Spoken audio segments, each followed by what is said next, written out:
देखिए, मैं समझता हूँ कि देश के अंदर जो भी एक माहौल है, खास करके जो शोषित तबके के लोग हैं, उनके ऊपर एक अघोषित युद्ध की घोषणा की जा चुकी है और बार बार उनके साथ वायलेंस किया जा रहा है और ये सिलसिला लगातार बढ़ा है।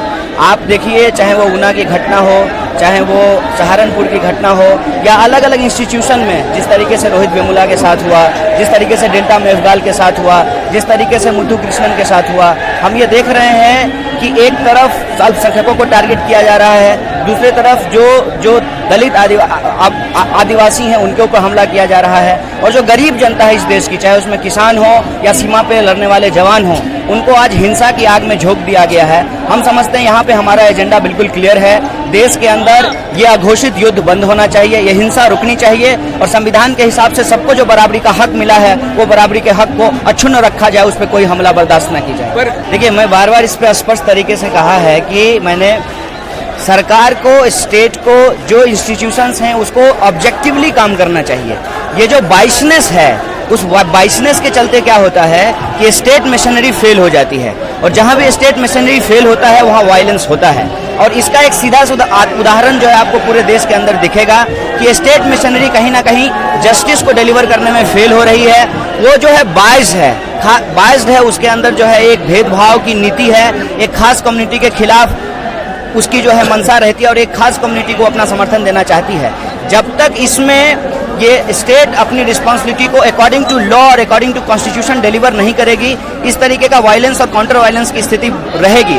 मैं समझता हूं कि एट्रोसिटीज को जो रोकना है यदि, तो आपको जस्टिस डिलीवर करना पड़ेगा। आज 21 तारीख है और आप जानते हैं कि भगाना के अंदर जो दलितों के ऊपर अत्याचार हुआ उसके इतने साल हो गए और जस्टिस डिलीवर नहीं हुआ है। और जब जस्टिस डिलीवर नहीं होता है तो कहीं ना कहीं जो जनता जो प्रताड़ित होती है, जिसके साथ इनजस्टिस होता है, वो एक जो है वनरेबल सिचुएशन में जाती है, इम्पेशेंट होती है।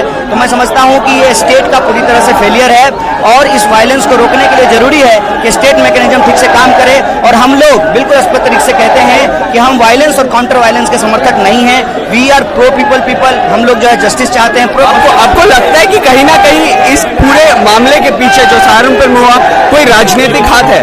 देखिए, राजनीतिक हाथ से ज्यादा मैं समझता हूं कि राज्य सरकार और उसकी जो मशीनरी है उसका ये फेलियर है। और विचारधारा के तौर पे मेरा मानना है कि मनुवाद जो है इस समाज के अंदर, जो जातिवादी व्यवस्था है, वो लगातार समाज को तोड़ने में, इसके विभाजन में अपनी भूमिका निभा रही है। कि ये सिंपल सी बात है कि राज्य सरकारों को संविधान के अनुरूप काम करना चाहिए। हम जब कहते हैं संविधान की बात, तो इसकी प्रस्तावना वी द पीपल से शुरू होता है। इसमें तमाम जाति के लोग हैं, उनके साथ जाति के आधार पर कोई भेदभाव नहीं होनी चाहिए और किसी भी तरह का वायलेंस जो सोसाइटी के अंदर शांति को भंग करता है, हम लोगों से अपील करते हैं कि उसका हम समर्थन ना करें। लेकिन जो जस्टिस का सवाल है उसको हमको हर हाल में इंश्योर करना पड़ेगा और ये राज्य सरकार की मुख्य जिम्मेवारी है। अनबाइज्ड तरीके से उनको जस्टिस इंश्योर करना चाहिए और जो भी कल्प्रिट्स हैं उनको पकड़ करके उन पे ऊपर जो है रूल ऑफ लॉ के तहत जो मामला बनता है वो कार्रवाई करें और जो लोग विक्टिम हैं उनका जल्द से जल्द जो है पुनर्वास किया जाए, रिहेबिलिटेशन किया।